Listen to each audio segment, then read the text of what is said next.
महाराज जी। महाराज जी, मेरा प्रश्न है कि भगवान को प्रसन्न कैसे करें ताकि वो हमारी मनोकामना पूरी करें। आपने बताया था कि तप करना चाहिए, तो कैसे तप किया जाए, कोई व्रत किया जाए कि हमारा मनोकामना पूरी। पहली बात तो एकादशी व्रत शुरू करो। फिर जैसे भगवान शिव की उपासना तो सोमवार व्रत शुरू करो। भगवान शंकर का अभिषेक करो, नाम जप करो, कुछ पाठ करो और वो भगवान को प्रदान करो। फिर भगवान से प्रार्थना करो। एक तो ये डिपार्टमेंट हो गया। और एक हो गया कि लाडले प्रभु, मैं आपकी लाडली हूँ, मैं जैसी हूँ आपकी हूँ, मेरे से कुछ नहीं बनेगा, आप अपने हिसाब से मेरी आवश्यकताओं की पूर्ति कर दें। मेरे हिसाब से नहीं, मेरे हिसाब से नहीं, मेरा हिसाब तो बहुत छोटा है। नाथ आप अपने हिसाब से कीजिए। जोई जोई प्यारो करे सोई मोई भावे। ये बड़ा मस्ती का मार्ग है जो दूसरा बताया। पहले वाला वो एक दुकानदारी का मार्ग है कि जो हम किया उसका फल दे दीजिए। और इसमें किए का फल नहीं है, इसमें मैं आपकी हूं। जैसे गोदनामा में नहीं होता पूरी प्रॉपर्टी गोदनामे वाले के ऊपर, ऐसे ही भक्त को भगवान अपना सर्वस्व समर्पित कर देते हैं। भक्त जब अपना भगवान को सर्वस्व समर्पित कर देता है तो भगवान अपना सर्वस्व समर्पित कर देते हैं। तो जितना हमारा समर्पण जोर का होगा उतना ही हमें आनंद की अनुभूति होगी।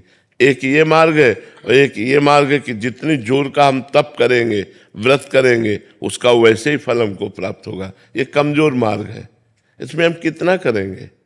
और ये मार्ग है कि सीधे भगवान अपना ऐश्वर्य, ज्ञान, वैराग, भक्ति, प्रेम जो चाहिए उसका खजाना खोल देते हैं और भक्त निहाल हो जाता है। तो भगवान का बनने में ज्यादा लाभ है। भगवान के लिए साधना करना, भगवान के बन के, ये और उत्तम बात है। अपने लिए साधना करना ये छोटी बात है। भगवान के होना ये बड़ी बात है। और भगवान के बन के भगवान के लिए साधना करना ये बहुत बड़ी बात है। इसी से भगवत प्रेम प्राप्त होता है, इसी से मोक्ष प्राप्त होता है। तो हम लोगों की आवश्यकताएं तो है। हम आपको सच्ची बताएं, भगवान के हो जाने में इतना आनंद है कि हम तुम्हें कुछ कह नहीं सकते। आप कह सकती होगी कि आपने तपस्या किया, अब तो क्या मेरे जीवन की तपस्या का फल ये संसार की झूठी माया है जो मरने के बाद साथ नहीं जाती है? नहीं, हमारी तपस्या का फल अगर ये है तब तो बहुत बेकार है।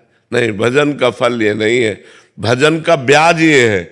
मूल फल तो भगवान का परमानंद प्राप्त होना, भगवान की प्राप्ति होना, दुखों से छूट जाना, सदा सदा के लिए दुखों से पिंड छूट जाना, ये भगवान के भजन का फल है। तो हमने 3 बातें बताई। भगवान से चाह पूर्ति करने के लिए भगवान की जो भजन शैली है, व्रत है, उपवास है, तीर्थ यातन है, दान पुण्य है, इनको करें तो हमारी कामनाओं की पूर्ति होगी। दूसरी बात बड़े जोर की, मैं भगवान का भगवान मेरे, नाथ आप मेरे स्वामी हो, मेरे पिता हो, मैं और किससे मांगू। ये अपनापन, ये बहुत जोर की बात है। भगवान के होके अपनी आवश्यकताओं की पूर्ति करना। तीसरी बात, भगवान के लिए, भगवान के होके भजन करना, ये बहुत जोर की बात हो गई। अब हमें चिंता नहीं आगे क्या होना है, आप खुद देखिए आपको आगे क्या करना है। वो बड़ी मस्ती की बात होती, बड़ी मस्ती की बात हो। कदम कदम पर प्रभु की कृपा और प्यार दिखाई देता है कि हमारे प्रभु कितना हमें प्यार करते हैं। ये तब दिखाई देता है जब भगवान के होके और भगवान के लिए भजन किया जाता है, तब ये जोर की बात आती है। महाराज जी, अधिकतर तो ऐसा ही है कि मतलब कामना की पूर्ति हो जाए इसलिए भगवान। हाँ, प्राय ऐसा। लेकिन हमारी कामनाओं की कभी पूर्ति हो नहीं सकती। एक कामना पूरी होती है तो 2 कामनाएं खड़ी हो जाती हैं, 2 पूरी होती है तो 4 खड़ी हो जाती हैं। कामना ही पूरी शांत हो जाए वो भजन का फल होगा कि अब कोई कामना नहीं। जाहि न चाही कबहु कछु, तुम सन सहज स्नेह, बसहु निरंतर तासुर, सो राउर निज के। जिसे कभी कुछ नहीं चाहिए, सब कुछ व्यवस्था भगवान अपने आप करते हैं। चाह की कोई जरूरत करने की नहीं है, केवल भगवान के होने की जरूरत है, भगवान के भजन करने की जरूरत है, गंदे आचरणों के त्याग की जरूरत है। तो इसलिए हम कहते हैं 3 पद्धति है। एक तो है करके भगवान से लेना, एक है हो के भगवान से लेना, और एक है लेने की इच्छा ही ना रखना, केवल भगवान के हो जाना, तो सब अपने आप हो जाता, सब अपने आप व्यवस्था हो जाती है। इसलिए हम कहते हैं भगवान के हो जाओ, भगवान के हो करके फिर देखो कैसा आनंद जीवन में है। कुछ नहीं करना, जैसे हो वैसे ही रहो, नाम जप करो राधा राधा, बस मांस मत खाओ, शराब मत पियो, पराई बहनों बेटियों की तरफ गंदी दृष्टि मत रखो, जो पापाचरण है वो पापाचरण मत करो, फिर देख लो आपका जीवन कितना आनंदमय होता है।